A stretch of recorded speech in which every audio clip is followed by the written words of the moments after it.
I want to say a couple things about kind of this state of Perkins before I introduce our speaker tonight. We're growing and having a bigger impact in many ways. Perkins is very healthy, on a very great track. I don't have time to get into all the ways that is true, but I want to do it with a couple of examples in particular. And I want to say that we were talking a little bit about fundraising. The growth of our impact feeds the fundraising interest, feeds the impact. It's a virtuous circle.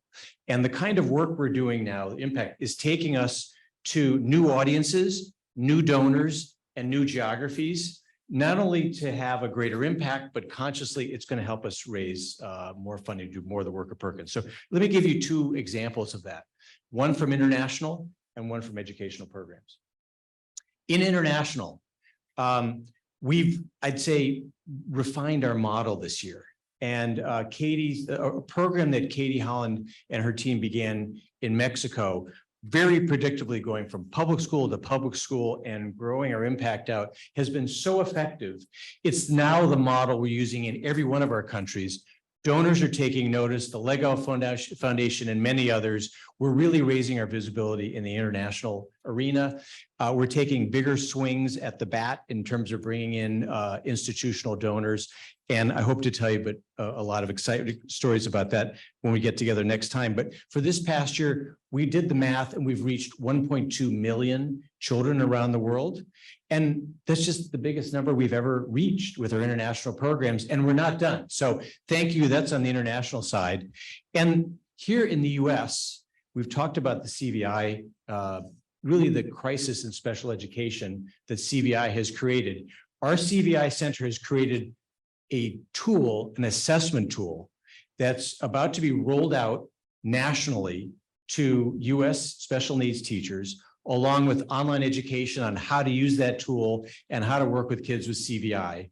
And that's going to give us national visibility that we've never had in an area of great leadership potential for Perkins.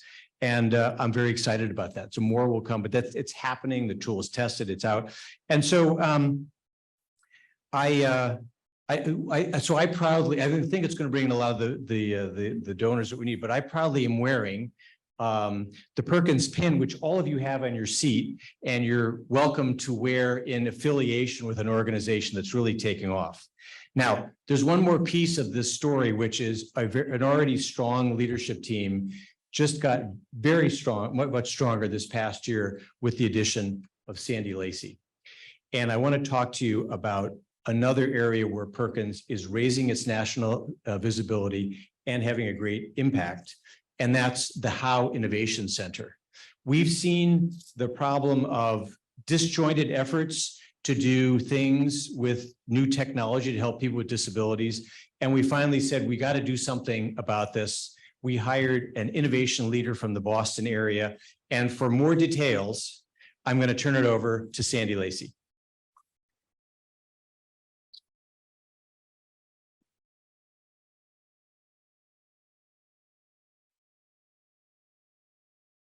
Thank you so much, Dave. Hi, everyone. I'm Sandy Lacey. It's an honor to be here tonight. I'm going to talk to you about the How Innovation Center and what we are doing to accelerate innovation in disability tech. Before I dive into exactly what How is, though, I want to just give a brief highlight as to who I am and how I arrived at Perkins. On the screen right now are 4 different ways that I define my career background. So I'm a 3-time entrepreneur. I've been an early employee at 3 different startups, 2 venture-backed, and 1 never had to raise VC funding, and it's still going strong with revenue, so that one's great.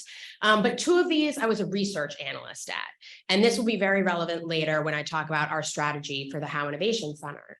But I'm also an intrapreneur, which is basically an entrepreneur who works at a really old organization trying to make changes, maybe as old as Perkins.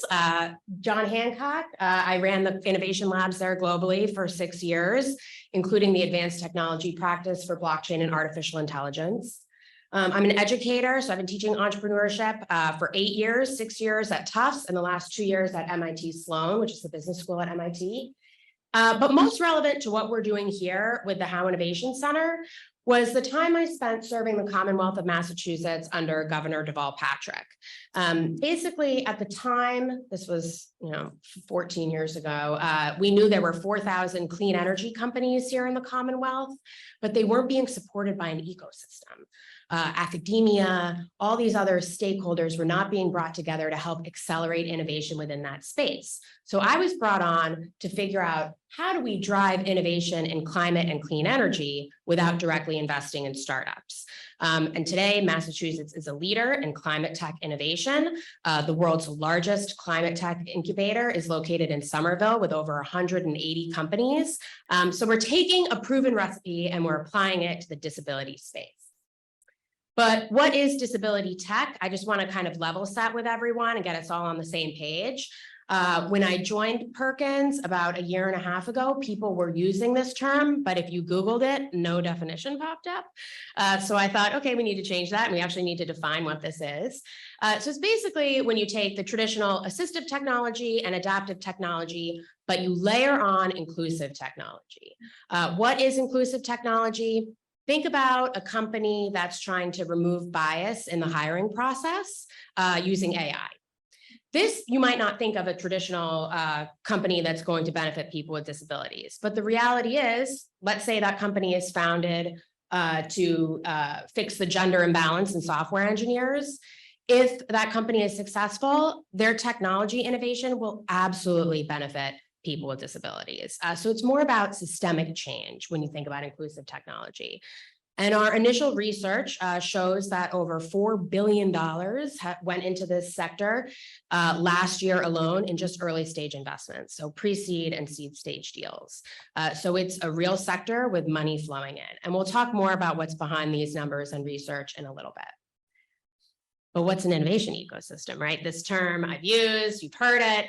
It's really getting all of the key stakeholders who care about accelerating the path forward for innovation in a specific sector together, catalyzing and convening them and removing the barriers and friction points that people face in getting these innovations to market so that we can really move the needle, whether it's in financial services or climate and clean energy. Nobody's done it in disability yet. So we believe it's our obligation to step in and lead this effort. So we're bringing together startups and entrepreneurs, academia, these are major research institutions, corporations that care about disability inclusion or accessibility, the government, physical test beds, think like Fenway Park or North Station or the MBTA, and think about that in every city across the country and around the world, and investors who want to see a return on their money when they invest in disability tech companies. So our ecosystem right now is pretty underdeveloped. Historically, users in our community are late to benefit from advances in technology. And the innovators in this ecosystem face many challenges. Entrepreneurs in general face many challenges, from hiring to raising funding. But in the disability tech sector, they face specific ones that I'm going to talk about that are really unique, that we believe we can step in and help solve. And the stakes are really high. So just like with climate, in disability tech, this is a global issue. 16% of the global population has a disability. People with disabilities and their allies control over $13 trillion worth of annual disposable income. So from a business bottom line, there's money to be, it makes sense to leverage inclusion and accessibility. And we've identified, the slide's outdated by a few weeks, over 1,500 companies that are valued at $40 billion in 2030. And I'll talk about that research in a moment. But the barriers to innovation for our community, for the innovators who are solving for people with disabilities, they're real. The first challenge is that finding your customer for primary market research and user testing is really hard when you're building in the disability space. So the example I like to give is, if I were going to have a company in the financial services space for millennials with student loans, it's not going to be hard for me to find 1,000 people to survey and 50 people to put my app in front of, right? Because a lot of millennials have student loans. But if you are, innovating for people in the deaf-blind community, it's much harder to find this community to get your product in front of and to get their feedback. And we know that this is an issue because every week, either myself or Dave receives emails from student groups, entrepreneurs, and even Fortune 100 companies who are looking for access to our community for primary market research and user testing. And Perkins is not alone.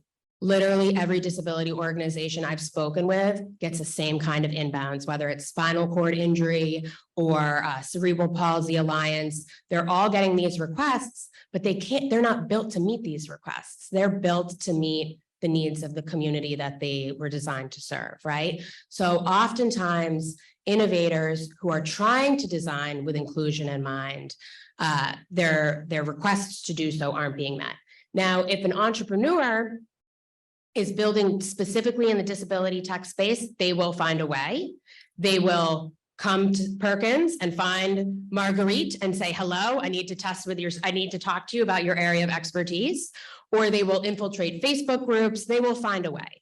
But the companies that are not building specifically for people with disabilities, but care about accessibility, if it's too hard for them, they move on.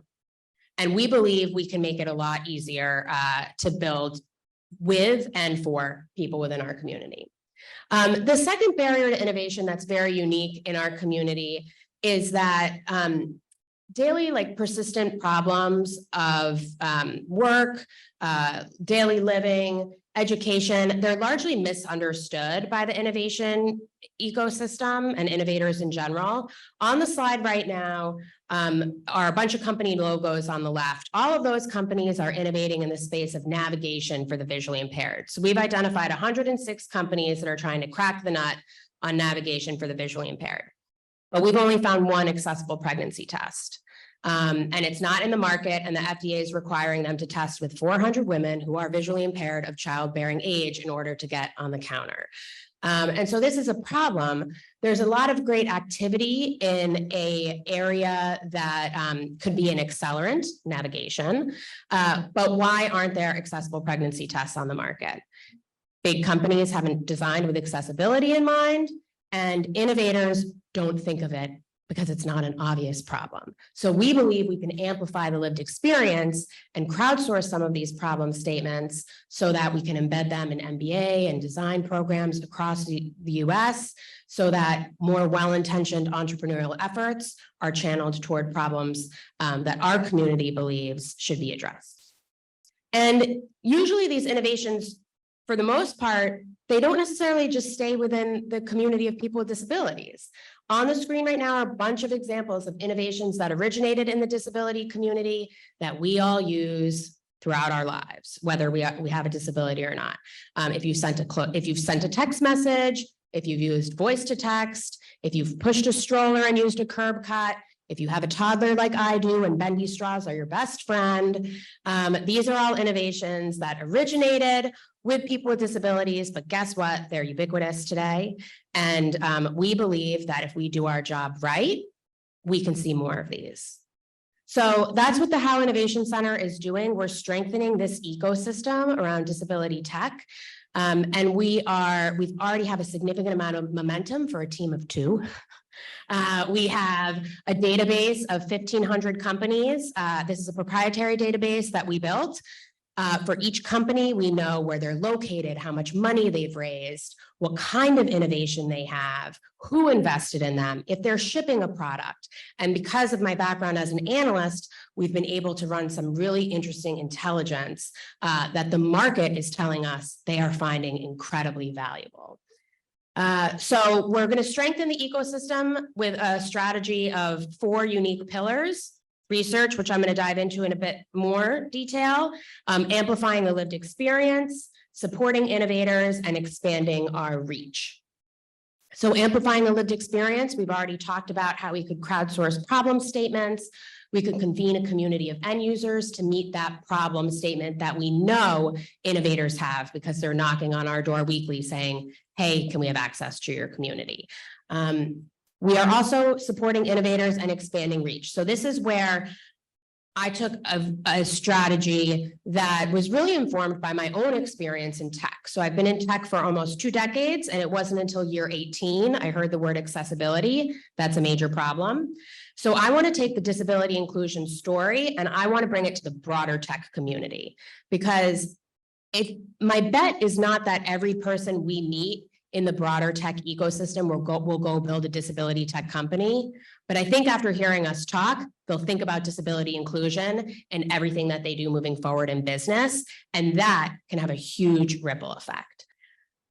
This on the screen right now is an example of the first research product we put out there, a bunch of company logos clustered together, and it says innovations for the blind and low vision community. So this is pulled directly from our proprietary database, and it shows that there are around 150 logos up on the screen, and they're clustered according to where their innovations are. Half of them are in the navigation space, but we also see tactile interpretation, employment, mental health counseling. And because we have access to this database, we can actually query it and say, okay, well, show us innovations in education by end user.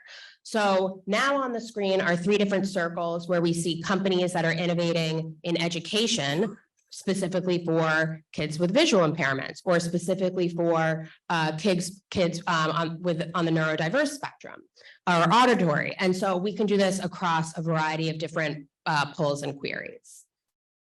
And because McKinsey came on as a, McKinsey saw this database when we had around 750 companies in it, and they said, you're one person, let us help you accelerate this. I said, thank you very much.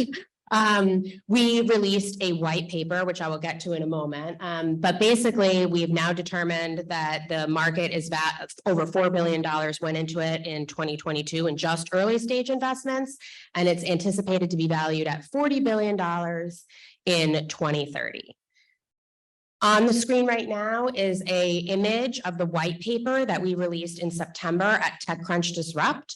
So TechCrunch is a major tech conference in San Francisco with over 10,000 people in attendance. We had to pitch to be there. We were the #1 most upvoted breakout session, which I thought was amazing. We had a standing room only crowd, and everybody was paying attention when I was on stage. Nobody was looking at their cell phone or on their laptop. If they picked up their phone, it was to take a picture of the slide. And we released this white paper. We have hard copies here, and also on everybody's seat is a flyer with a QR code. And so when you join the community, once you go through the gate, it will take you to our data room, which has all of this cool data, including the white paper. We received coverage in TechCrunch coming out of it. And in fact, we've been referenced by TechCrunch 3 times since September 24th. So our white paper has been linked to. The title of the initial article that covered us was called "Disability Tech Startups Kill the Cynic in Me." I could not have asked for a better title when the journalist wrote that. But it's been amazing because we're using research as the carrot to bring the tech community in. This is how Silicon Valley talks. This is how Wall Street talks. So we are now talking the same language that they are and getting their attention. And it has been amazing. In fact, one attendee ranked our talk as more inspiring than Shaquille O'Neal, which for me was a career highlight. And we are sharing the database, so it is not open sourced, but what we've decided to do, because so many people have asked us for access to this data, is we partnered with Olin College of Engineering to visualize the data. And we did user testing with people with disabilities to make it as accessible as possible. And this is all also in the data room. So you can go in and you could see, oh, how many companies are there? How many are in the US? When were these companies founded? And we've done some things like sonify graphs.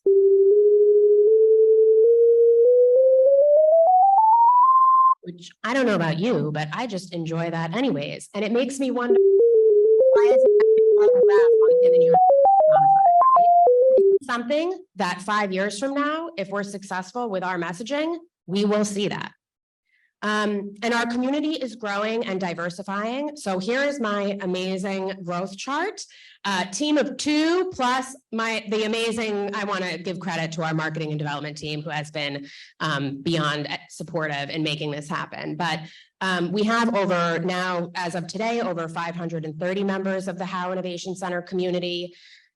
These are people who had no relationship with Perkins before Howe started. So these are all people who are new to Perkins for the most part, coming from the tech ecosystem, who care about disability inclusion and accessibility. And as you can see, there were certain media hits that kind of spiked our membership, but we have a lot more to do. So where to find us next? In January, if you will be at CES, which is the Consumer Electronics Show in Vegas, I was invited to talk. And so I'll be talking about trends in assistive technology. We might be hosting some sort of side party. I'm not sure yet. But I would love, if you're going to be there, please let me know. And in late February, we're going to be hosting a hackathon at MIT in partnership with CSAIL on what AI can do for accessibility. Where we're expecting over 150 folks to join us there. On the screen right now is the QR code. It's the same one that's on your flyer. So this will lead you to join the community. And I just want to say, after 20 years in tech, the last year and a half have been just incredibly fulfilling, and I'm really excited to just see where this is going to go. We're raising $2.5 million to support this effort over the next 3 years. So I'd be happy to talk to anybody about that later. And with that, I would just say thank you so much for your time, and I'm happy to pass it over to our board chair, Steve Pelletier.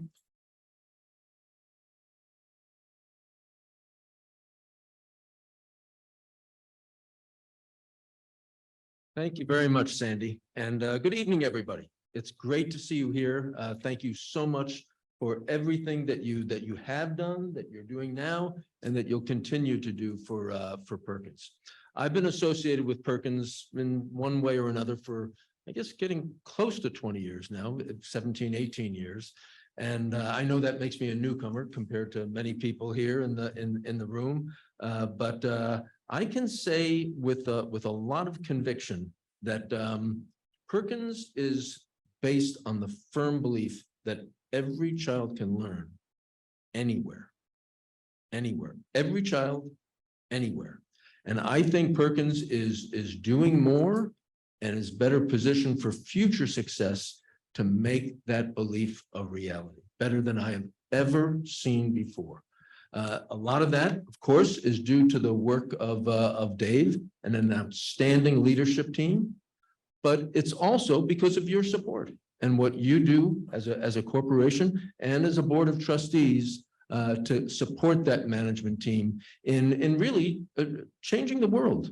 1.2 million people, students served around the world this past year. All of it based on innovation right here in this campus, right in the grounds that you see around you. It is really remarkable when an organization that is almost 200 years old can say it's just getting started, and that the best is yet to come. But that is definitely the case for Perkins. I want to spend a few minutes, if I may, thanking our 4 outgoing trustees. Alina Matlack, Randy Kynard, Catherine Stenberg, and Corinne Bassler. Corinne and Catherine can't be here tonight.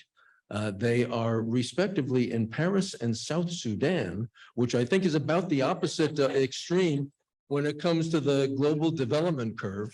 But we did have a board dinner last week in which we expressed our appreciation for these 4 individuals, but I'd like to repeat some of those sentiments tonight if I could. Corinne served on the board 19 years, 8 as chair of the board. Randy, 11 years, 10 as treasurer. Elena and Catherine, 11 and 14 years, I believe, respectively as trustees, and the last several years working together as co-heads of the corporation. If you're adding it up as we go along, that is 55 years, over half a century of leadership and service that we are thanking them for tonight. So.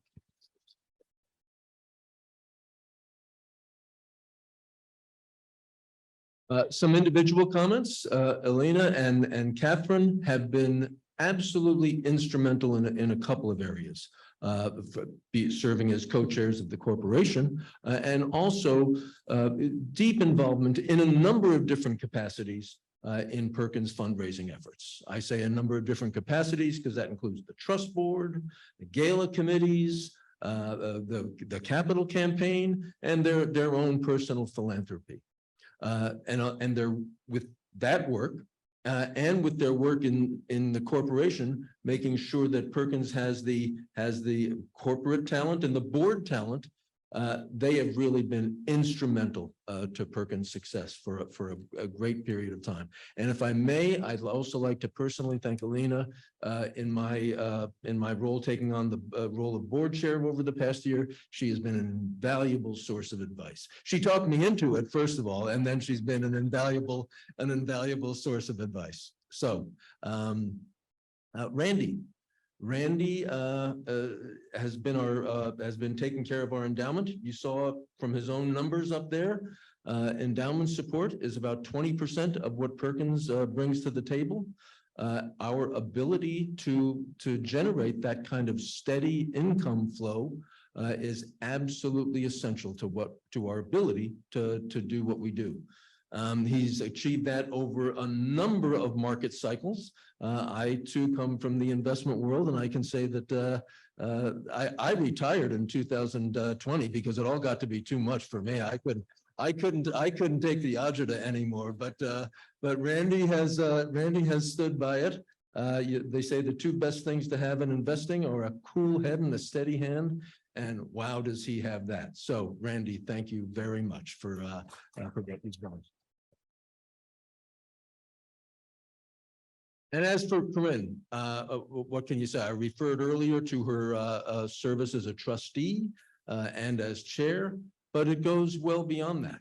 It goes into Corinne's years and years as a Perkins parent, a role that I very closely identify with, as a volunteer in a number of different capacities before she joined the board, and through her own personal philanthropy. All of that adding up to Corinne being nothing less than one of the most consequential figures in Perkins' nearly 200-year history. So she can hear us in South Sudan now, so let's give Corinne a hand.